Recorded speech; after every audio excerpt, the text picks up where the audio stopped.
Generasi Z adalah generasi yang lahir dalam rentang tahun 1995 sampai dengan tahun 2010. Artinya, seseorang yang memasuki usia mulai dari 11 hingga 26 tahun di tahun ini termasuk ke dalam golongan generasi Z. Setiap generasi tentunya memiliki karakteristik yang beda-beda. Generasi Z memiliki karakter yang mahir teknologi, suka berkomunikasi, suka mengumbar privasi di sosial media, lebih mandiri, lebih toleran, lebih praktis, uang menjadi prioritas, kreatif, dan penuh ambisi. Dalam dunia kerja, tentunya generasi Z akan mengalami culture shock. Sebelumnya, apa sih culture shock di dalam dunia kerja? Culture shock dalam dunia kerja adalah keadaan di mana seseorang baru mengalami dunia kerja atau berpindah adaptasi kerja sehingga mengakibatkan perasaan terkejut saat memasuki dunia kerja tersebut. Nah, dari sini dapat diambil kesimpulan bahwa generasi Z pasti akan merasakan yang namanya culture shock dalam dunia kerja karena minimnya pengalaman. Nah, berikut adalah perilaku yang disukai oleh generasi Z dalam lingkungan kerja. Yang pertama, generasi Z menyukai kebebasan. Yang kedua, memiliki ambisi yang sangat besar. Yang ketiga, menginginkan kepastian. Yang keempat, berperilaku instan. Yang kelima, terbiasa melakukan aktivitas secara bersamaan atau yang sering disebut dengan multitasking. Dan yang keenam, generasi Z sangat menyukai hal-hal yang detail.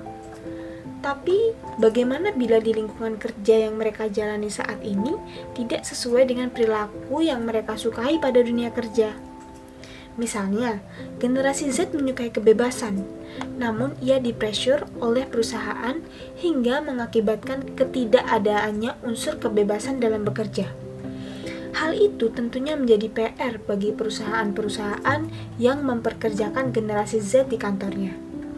Tapi tenang aja, berikut saya berikan tips untuk berkomunikasi dengan baik dan benar agar generasi Z dapat mengatasi culture shock-nya di dalam dunia kerja, sehingga dapat berkontribusi baik untuk perusahaan Anda. Tips yang pertama, bicara langsung atau to the point karena generasi Z cenderung tidak suka basa-basi. Yang kedua, beri kebebasan mereka untuk menyampaikan ide dan pendapatnya saat berdiskusi. Karena dengan begitu, mereka akan merasa dihargai dan dapat berkontribusi baik untuk perusahaan Anda.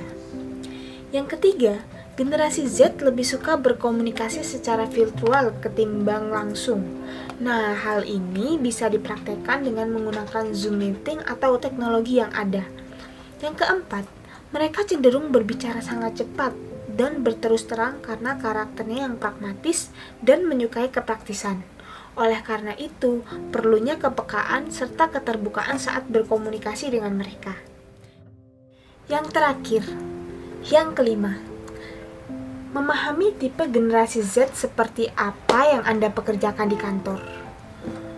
Entah itu generasi Z yang termasuk dalam kategori orang yang visual, auditori, atau kinestetik. Hal ini memudahkan untuk berkomunikasi secara efektif dengan orang lain, khususnya dengan generasi Z, sehingga para generasi Z yang Anda pekerjakan di kantor dapat berkontribusi baik pada perusahaan Anda dengan segala kemampuan yang mereka miliki.